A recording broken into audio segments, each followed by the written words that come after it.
HBN టీవీకి స్వాగతం.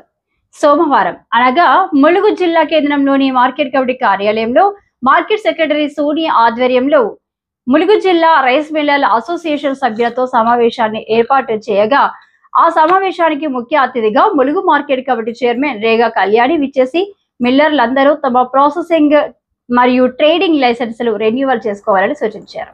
ఈ సందర్భంగా రేగ కళ్యాణి మాట్లాడుతూ మిల్లర్లందరూ కూడా తమ మిల్లును వ్యాపారాన్ని నిర్వహించడానికి వారు లైసెన్సులు తీసుకోవాలని, అలాగే ఇటీవల లైసెన్సులు కలిగిన వారు రెన్యువల్ చేసుకోవాలని, మిల్లర్లకు ఏదైనా ఇబ్బందులు ఉంటే నా దృష్టికి తీసుకురావాలని, అంతేకాని రైతులను ఇబ్బందులకు గురి చేయొద్దన్నారు. రైతే రాజు, రైతు లేనిదే రాజ్యం లేదని మనమందరం కూడా రైతు యొక్క శ్రమను గుర్తించి వారి సమస్యలను పరిష్కరించే దిశగా అడుగులు వేయాలని అన్నారు. మిల్లుల నుండి వచ్చే బియ్యానికి సరిపడా నిల్వ ఉంచడానికి గోదాములను ఏర్పాటు చేస్తామని అన్నారు.